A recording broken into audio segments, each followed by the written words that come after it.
താനോ തനിനാനോ തനിനാനോ താനോ തനിനാനോ തനിനാനോ ഞാനും തളിയനും തോട്ടുവരം പോകും നേരം തോട്ടു വരമ്പത്തോരു ചക്കത്തുണ്ടം കൊണ്ടേ വന്ന് നെജില് മുക്കി തിന്നുന്നേരം വിളക്കത്ത പാട്ട പോലെ എന്റെ മോതിരം വന്നു. പാട്ട് പാടാൻ അറിയില്ലെങ്കിൽ പറഞ്ഞൂടെ, ഇല്ലേ പാതിരയ്ക്ക് വന്നിരുന്ന് ചൊറിഞ്ഞൂടെ. അന്ന കത്തി മല്യനാടാ കോഴിക്കോട്ടെ കുഞ്ഞയ്യപ്പനെ കൊട്ട കൊണ്ട് വന്ന് കെട്ടിട്ട് കുഞ്ഞയ്യപ്പനെ കൊട്ട കൊണ്ട് പെണ്ണ് കെട്ടിട്ട്.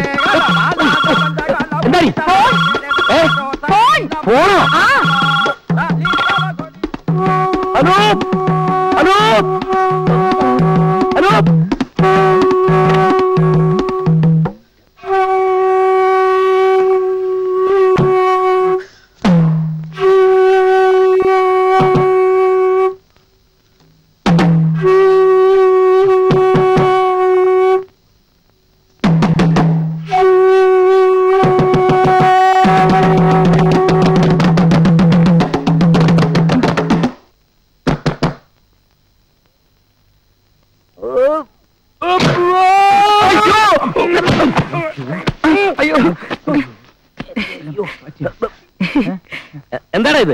ആദിവാസി. ആദിവാസി? ഞാൻ ഈ ആദിവാസി സംഗീതത്തിന്റെ ഗവേഷണത്തിന്റെ ഭാഗമായിട്ട് ഇവനെ കൂടി പഠിപ്പിക്കാൻ. എടാ, അട്ടയെ പിടിച്ച് മെത്തേ കിടത്തിൽ അത് കിടക്കില്ല. നിന്നെ വല്ല അകളിയിലും അട്ടപ്പാടിലും വിടേണ്ട സൈസാ. നിൽക്കുന്നൊരു കോലം കണ്ടില്ലേ? മൃഗശാലയിൽ കൂടെ ഒഴുകൊണ്ടത് കേട്ടു. എന്താ അച്ഛന് നോട്ടമുണ്ടോ? രാവിലെ തന്നെ തന്തയ്ക്ക് പാലം വലിക്കുന്നോടാ. അച്ഛൻ കോൺട്രാക്ട് എടുത്ത് പണിഞ്ഞ പാലമാണെങ്കിൽ വലിക്കേണ്ട കാര്യമില്ല, അല്ലാതെ തന്നെ ഇടിഞ്ഞു പൊളിഞ്ഞ് താഴെ വീണോളൂ. അതെ, അച്ഛന്റെ ഇന്നത്തെ കണി ഏതായാലും മോശ. വന്ന് വീണത് കണ്ടില്ലേ? എടാ, നിന്റെയൊക്കെ തലവട്ടം കണ്ടപ്പോഴേ എനിക്ക് കഷ്ടകാലം തുടങ്ങിയല്ലോ. കഷ്ടകാലോ? വലിയ നിരീശ്വരവാദിയായ അച്ഛനെ ഈ കഷ്ടകാലത്തിലൊക്കെ വിശ്വാസം തുടങ്ങിയല്ലേ? അല്ല, എന്ന് പറഞ്ഞാൽ കഷ്ടകാലം എന്ന് ഞാനോട് പറഞ്ഞതേ ഉള്ളൂ. ആഹാ, അച്ഛനും മക്കളും കൂടെ രാവിലെ തന്നെ തുടങ്ങിയോ? നീ ഒരുത്തി ഓമാരെ ചീത്തയാക്കിയത്. അച്ഛന്റെ തലയ്ക്കകത്ത് 100 കൂട്ടം പ്രശ്നങ്ങളാ. ഓഫീസിൽ പ്രശ്നം, പണിസ്ഥലത്ത് പ്രശ്നം, അതിനിടെ നിങ്ങളും കൂടെ പ്രശ്നം ഉണ്ടാക്കല്ലേ? ചെന്നാലും കഴിക്കാൻ നോക്ക്. അതെ, പ്രധാന ജോലി ആദ്യം നടക്കട്ടെ. കുട്ടിപ്പിക്കാണ്ടായവന്മാരും. അച്ഛാ, അച്ഛന്റെ ഈ കോൺട്രാക്ട് ബിസിനസ് നേരെ ചൊവ്വേ നടക്കാത്തത് ഞങ്ങൾ ഇവിടെ നിന്ന് പാട്ട് പറഞ്ഞുകൊണ്ടല്ല, ശത്രുക്കളുടെ പാരയാ. പാരയോ? സിംഗപ്പൂരിൽ നിന്ന് മടങ്ങി എത്തിയതിനു ശേഷം അച്ഛൻ സത്യസന്ധമായി ചെയ്ത ഏതെങ്കിലും ഒരു പ്രോജക്ട് ഇവിടെ വിജയിച്ചിട്ടുണ്ടോ?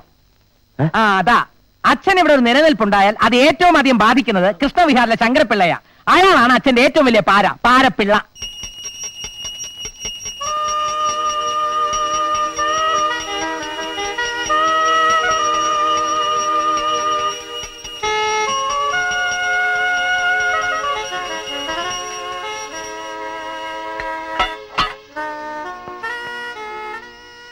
കൃഷ്ണ, ഗുരുവായൂരപ്പ, ഒരുപാട് വെണ്ണയെല്ലാം കട്ടു നിമിത്തുള്ളതല്ലേ അവിടുന്ന്. ഈ ശങ്കരൻ എന്തെങ്കിലും അറിയാതെ തെറ്റ് ചെയ്ത് പോയിട്ടുണ്ടെങ്കിൽ അവിടുന്ന് പൊറുക്കണേ. കൃഷ്ണ, ഗുരുവായൂരപ്പ, ഭഗവാനെ. പ്രിയ, വീട്ടിനെ കുളിപ്പിച്ച് കോമ്പ് ചെയ്ത് കഴിഞ്ഞോ? അയ്യോ,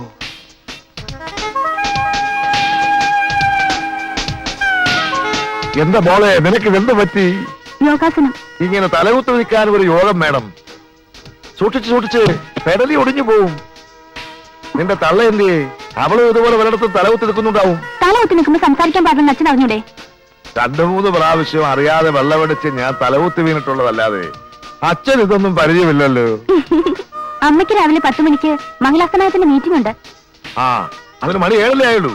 അപ്പ അവൾ ആ കണ്ണാടിയുടെ മുമ്പിൽ തന്നെ ഉണ്ടാവും.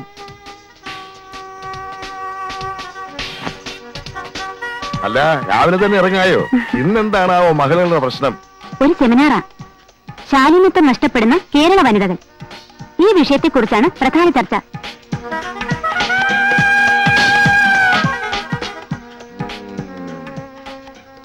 എന്താ നോക്കുന്നേ?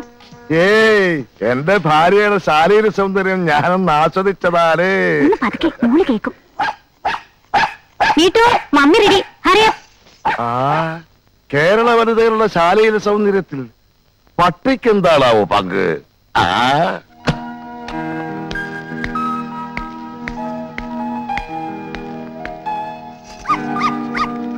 എന്തിനാണ് ഈ ശവത്തിനെ കെട്ടിയെടുത്തോണ്ട് പോണത്? മിസ്സസ് മേനോന്റെ കാറിൽ എപ്പോഴും ഡോഗ് ഉണ്ടാവും. നമ്മുടെ സ്റ്റാറ്റസ് നമ്മളും കീപ്പപ്പ് ചെയ്യണ്ടേ?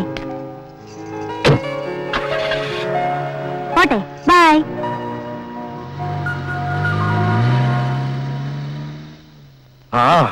പട്ടി ജനിച്ച നക്ഷത്രത്തിന്റെ ഗുണം.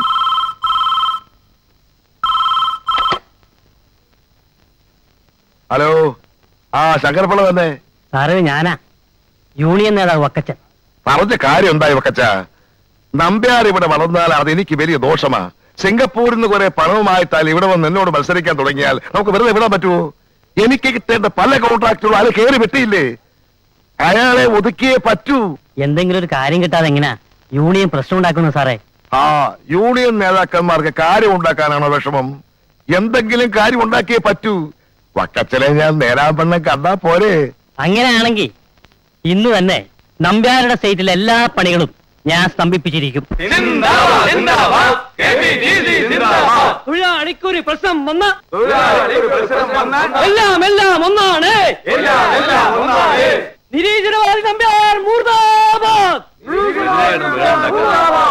മുതലാളി അകത്തേക്ക് എല്ലാം പറഞ്ഞു. അങ്ങനെ വഴിക്ക് വാ. ആ പിടിച്ചോ ഞാനിപ്പോ വരാം. ഈ സമരം അനാവശ്യമാണ്. ഇതിന്റെ പിന്നിൽ കളിച്ചത് ആരാണെന്ന് എനിക്ക് വ്യക്തമായിട്ട് അറിയാം. പിന്നിൽ സംഘടിതരായ തൊഴിലാളി വർഗം മുഴുവനുണ്ട്, അല്ലാതെ മറ്റാരുമില്ല. ശങ്കരപ്പിള്ളയുടെ കയ്യിൽ നിന്ന് നക്കാപ്പിച്ച വാങ്ങിച്ചിട്ട് വക്കത്തിന് തെണ്ടിത്തരം കാണിക്കരുത്. ഒരു വക അനാവശ്യം പറഞ്ഞാലുണ്ടല്ല, സിമന്റ് കൂടുന്ന മെക്കാട്ട് പെണ്ണുങ്ങളോട് തന്നെ തല്ലിയും. അതിലും ഭേദം താൻ തന്നെ അല്ലെന്നാ.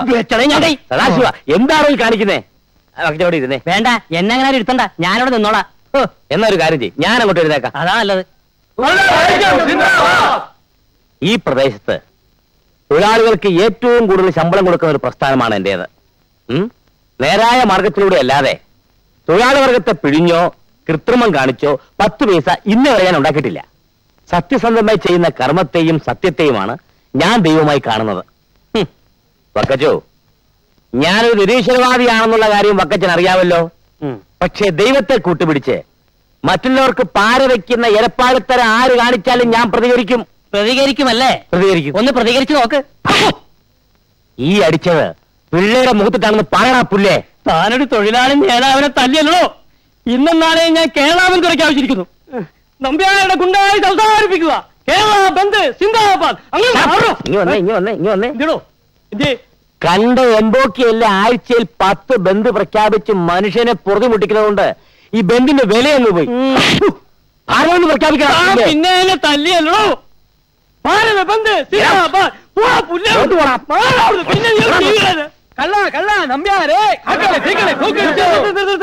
ഇത് ഇവിടെ കൊണ്ടൊന്നും അവസാനിക്കൂല. നാളെ ഭാരതം എന്താണ്? ഭാരത് ബന്ദ് സിന്ദാബാദ്. പൂരാജി നമ്പ്യാർ മൂർദാബാദ്. പൂരാജി നമ്പ്യാർ നീതി പാലിക്കുക.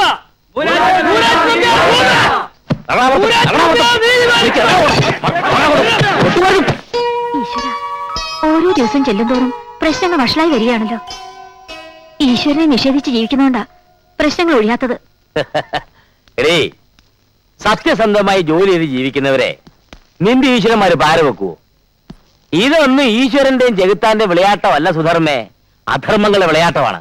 ബിസിനസ് രംഗത്ത് അച്ഛന്റെ ഈ ഫിലോസഫിക്കൊന്നും ഒരു സ്ഥാനമില്ല. അധർമ്മത്തിനെ എങ്ങനെയാണ് കൈകാര്യം ചെയ്യേണ്ടതെന്ന് ഞങ്ങൾ കാണിച്ചു തരാം. ഈ പ്രശ്നം ഞങ്ങൾക്ക് വിട്ടുക. നിന്നെയൊക്കെ വിശ്വസിക്കാവോ? 100% വിട്ടു വന്നിരിക്കുന്നു.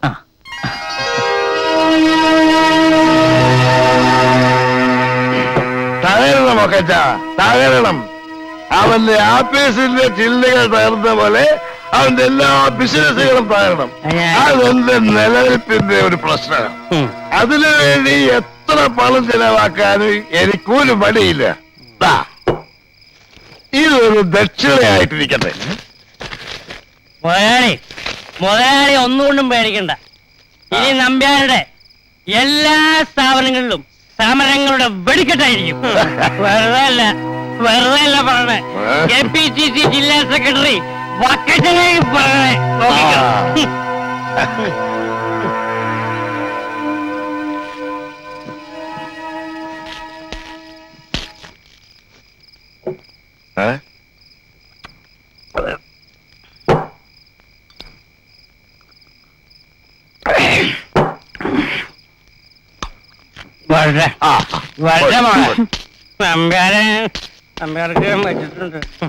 അവനവൻ കുഴിക്കുന്ന കുഴികളിൽ വീഴുമ്പോ ഗുലുമാൽ അച്ഛൻ കേട്ടിട്ടുണ്ടോ? അത് മോളെ, അതൊരു സിനിമയ്ക്കകത്തെ പാട്ടല്ലേ? ആ പാട്ടിന്റെ കാസറ്റ് ഒരെണ്ണം വാങ്ങി ദിവസവും കേൾക്കുന്നത് നന്നായിരിക്കും. അല്ലാതെ രാവിലെ പൂജാമുറി കയറുന്നിട്ട് ഒരു കാര്യമില്ല കേട്ടോ. ഞാൻ കാര്യം ചെയ്യാം. ആ കാസറ്റ് പൂജാമുറിയുടെ ടേപ്പിൽ ഇട്ടിട്ട് ഞാൻ കേട്ടോളാം. പോലെ പുറത്ത് എന്നെ വിളിച്ചോ? വിളിച്ചു. എന്താ കാര്യം? എന്റെ അമ്മായിയമ്മ ജനത്തെ പ്രസവിച്ചു. അറിഞ്ഞില്ലേ? ഒരാളും ഒരു പെണ്ണും.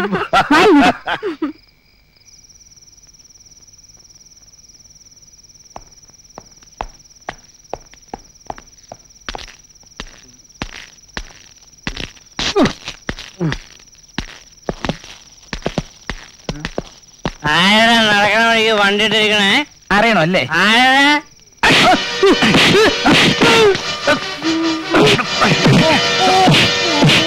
ഞങ്ങൾ ആരാണെന്ന് തനിക്ക് മനസ്സിലായോ? അറിയാമേ. ആരാ? മക്കളല്ലേ? എടാ സന്ദീപേ, ഇയാള് നമ്മളെ തിരിച്ചറിഞ്ഞു. എടുക്കാൻ ഇനി തന്നെ ജീവനോടെ വെച്ചോണ്ടിരിക്കുന്ന പ്രശ്നമില്ല. നീ ആ പെട്രോളിംഗ് എടുത്തേ. മരിച്ചുപോയ ഏതെങ്കിലും രാഷ്ട്രീയ നേതാവിന്റെ പ്രതിമ ഞങ്ങളുടെ കവലയിൽ വെക്കണമെന്ന് കുറച്ച് നാളായിട്ട് വിചാരിക്കാം. അത് തന്നെ ആയിക്കോട്ടെ. അയ്യോ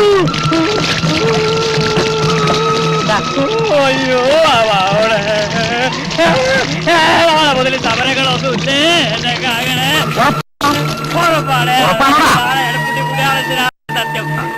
ഒരു സമയത്ത് ഞാനെന്തെങ്കിലും കൂലിപ്പണി എടുത്ത് ജീവിച്ചോളെ. എന്നെ കാകണേ. അയ്യോ അങ്ങനെയെങ്കിൽ നമ്മൾ തമ്മിലുള്ള എല്ലാ പ്രശ്നവും ഇതുപോലെ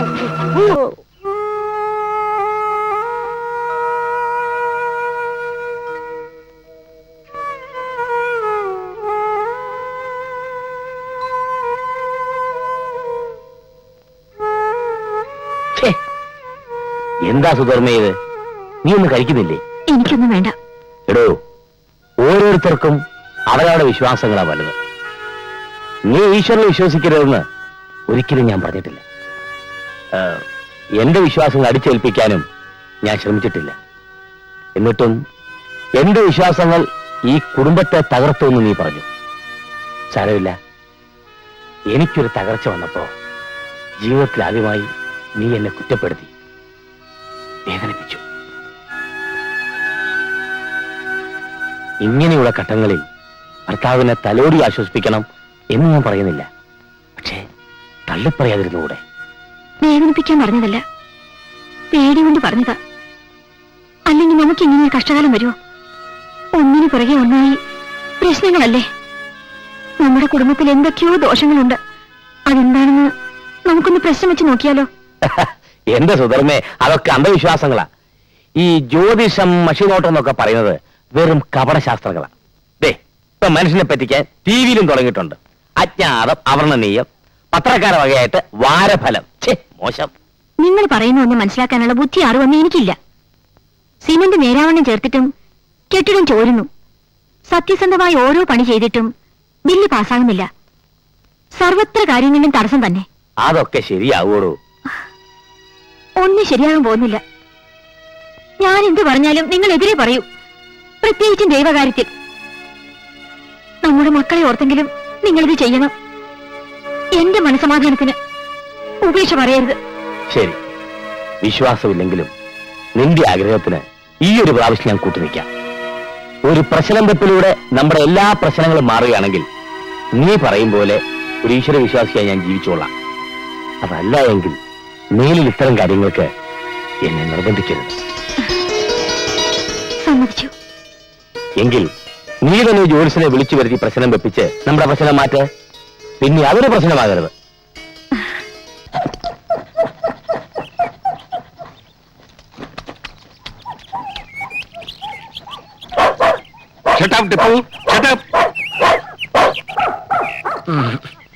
എന്നെ ചാടിക്കുന്ന പോലെ തന്നെ പട്ടികളെയും.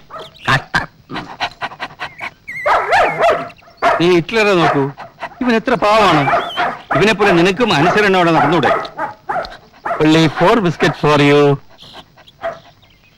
ഒരെണ്ണം എനിക്ക് വന്നിരുന്ന എന്റെ ആരോഗ്യം മെച്ചപ്പെട്ടേനെ. എക്സ്ക്യൂസ് മീ, കുശോലിന്റെ വയറിന് സുഖമില്ലാഞ്ഞിട്ടാണ് കേട്ടോ. അസുഖം മാറിയിട്ട് ഇറച്ചിയൊക്കെ തരാം. ഓക്കെ? ഈ പട്ടിമുറ്റത്ത് വന്നേ പിന്നെ ഇറച്ചി കണ്ട കാലം ഞാൻ മറന്നു. ഓ മൈ ഡിയർ ക്ലിയോപാട്ര, ഇന്നലെ രാത്രി ആന്റിബാർ തന്നിട്ട് വൈറ്റ് ചെയ്ത് പോയോ? അത് ദിവസം എനിക്ക് തരുന്നുണ്ടല്ലോ. വളയം പിടിക്കുമ്പോ വയറ്റിൽ നിന്ന് പോകുന്ന ആരെങ്കിലും അറിയുന്നുണ്ടോ? ഞാൻ കണ്ട പ്രാന്താണ്. ആ പട്ടികളോട് കാണിക്കുന്ന സ്നേഹത്തിന്റെ 100 അംശം ഈ ഡ്രൈവറോട് കാണിച്ചാൽ മതിയായിരുന്നു. ഓമനക്കുട്ട, കുറയ്ക്കണ്ട, ദാ വരുന്നേ. ഇങ്ങനൊരു മനുഷ്യൻ. എന്താ സാർ? എന്താ സാർ? ഞാൻ കുറച്ച് കഴിയുമ്പോൾ ടിപ്പുവിനെ കൊണ്ട് ഡോഗ് ഷോയ്ക്ക് പോകും. ആ. നീ നമ്മുടെ പട്ടികളെയൊക്കെ ഒന്ന് കുളിപ്പിച്ചേക്കണം. ഞാൻ പല പ്രാവശ്യമായി സാറിനോട് പറയുന്നു പട്ടികളെ കുളിപ്പിക്കാനും ചിരിപ്പിക്കാനും കൂട് കഴുകാനും ഒക്കെ വേറെ ആരെങ്കിലും വെക്കണമെന്ന്. ഞാനൊരു ഡ്രൈവറല്ലേ സാർ? എനിക്ക് സമയമില്ലാത്തപ്പോൾ മാത്രമല്ലേ നിന്നെ ഈ കാര്യങ്ങളിൽ ഏൽപ്പിക്കാറുള്ളൂ. ഇനി സത്യം പറയാമല്ലോ സാറേ, ഈ പട്ടികളെന്ന് പറഞ്ഞാൽ എനിക്ക് അറപ്പും വെറുപ്പുമാണ്. Shut up. നീ വേണേ എന്നെ പുച്ഛിച്ചോളൂ, ഞാൻ ക്ഷമിക്കാം. പക്ഷേ പട്ടികളെ പുച്ഛിക്കരുത്. ലോകത്തെ ഏറ്റവും നന്ദിയുള്ള വർഗമാണ് പട്ടികൾ. പക്ഷേ എല്ലാവരും പട്ടികളെ തരം താഴ്ന്ന ജീവികളായിട്ടാണ് കാണുന്നത്. ഇറങ്ങി പോണ പട്ടി. മുതലാളി, എന്റെ പേര് നിന്റെ പട്ടി കിട്ടോ ഞാൻ തൊഴിലാളിയാണ്. എന്നൊക്കെ പറയുന്നത് ഈ തരം താഴ്ത്തലിന്റെ ഉദാഹരണങ്ങളാണ്. ആഹാ.